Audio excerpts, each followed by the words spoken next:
మరోవైపు తెలంగాణ బీజేపీ రాష్ట్ర కార్యాలయం దగ్గర పోలీసులు భారీగా మోహరించారు. ఏఐసీసీ పిలుపు మేరకు వాళ్ళ దేశవ్యాప్తంగా బీజేపీ ఆఫీసుల ముట్టడికి కాంగ్రెస్ కార్యకర్తలు ప్రయత్నిస్తున్నారు. ఇందులో భాగంగా రాష్ట్రంలో కూడా ఆందోళన కొనసాగిస్తున్నారు కాంగ్రెస్ నాయకులు. నేషనల్ హెరాల్డ్ కేసు విషయంలో బీజేపీ రాజకీయ కక్షతో ఏఐసీసీ అగ్రనేతలు సోనియా గాంధీ, రాహుల్ గాంధీలపై ఈడీ కేసులు పెట్టించి వేధింపులకు గురి చేస్తోందని ఏఐసీసీ ఆగ్రహించింది. బీజేపీ ఆఫీసుల ముట్టడితో నిరసన తెలపాలని నిర్ణయించింది. ఇందులో భాగంగానే ఇవాళ దేశవ్యాప్తంగా నిరసనకు ఏఐసీసీ పిలిపించింది.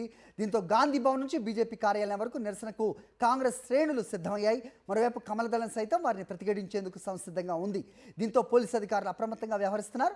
గాంధీ భవన్ నుంచి బీజేపీ రాష్ట్ర ప్రధాన కార్యాలయం వరకు భారీగా పోలీస్ బలగాలను మోహరించారు.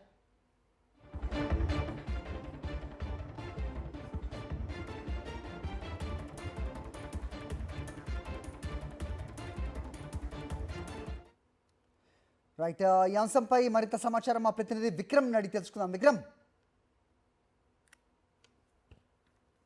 బీజేపీ రాష్ట్ర కార్యాలయం ముందు ఒక టెన్షన్ వాతావరణం నెలకొంది. భారీగా మోహరించారు పోలీసులంతా కూడా. నేషనల్ హెరాల్డ్ కేసుకు సంబంధించి ఈ ఏఐసీసీ బీజేపీ రాష్ట్ర కార్యాలయాల ముట్టడికి పిలుపునిచ్చింది. ఈ మేరకు బీజేపీ శ్రేణులందరికీ కూడా ప్రతిఘటించడానికి సిద్ధమయ్యారు. మరోవైపు పోలీసులు భారీగా మోహరించారు.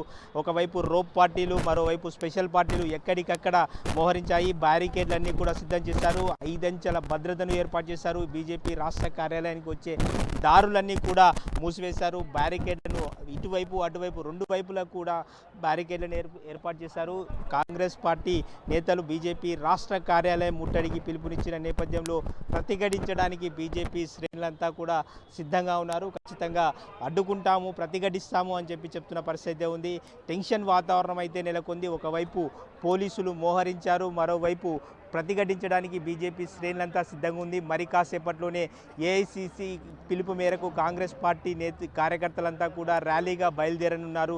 దీంతో బీజేపీ రాష్ట్ర కార్యాలయం వద్ద ఒక టెన్షన్ వాతావరణం అయితే నెలకొందని చెప్పుకోవచ్చు. బీజేపీ రాష్ట్ర కార్యాలయం వద్ద పరిస్థితిని ఒక్కసారి చెప్పే ప్రయత్నం చేద్దాము. బీజేపీ నేతలు ఇక్కడ ఉన్నారు, వారితో ఒకసారి మాట్లాడించే ప్రయత్నం చేద్దాం.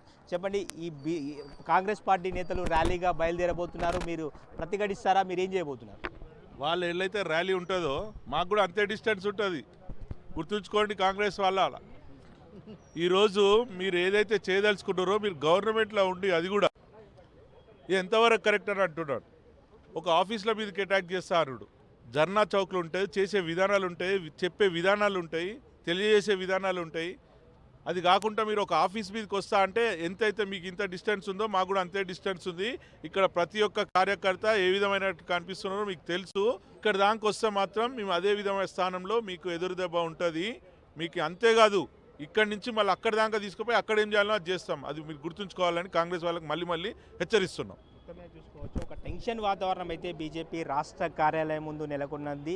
దీనికి సంబంధించి పోలీసులు అయితే ముందస్తుగానే అలర్ట్ అయ్యారు. గతంలో జరిగిన ఘటనల నేపథ్యంలో గతంలో కాంగ్రెస్ పార్టీ నేతలంతా కూడా బీజేపీ రాష్ట్ర కార్యాలయానికి రావడము, తలలు పగలగొట్టుకునేంత వరకు కూడా స్థాయికి ఉద్రిక్తత నెలకొంది. ఈ నేపథ్యంలో అలాంటి ఘటనలు చోటు చేసుకోకుండా పోలీసులు అయితే ముందస్తుగా అలర్ట్ అయ్యారని చెప్పుకోవచ్చు. వీడియో జర్నలిస్ట్ సి శ్రీనివాస్ గౌడ్తో విక్రమ్, సాక్షి టీవీ, హైదరాబాద్.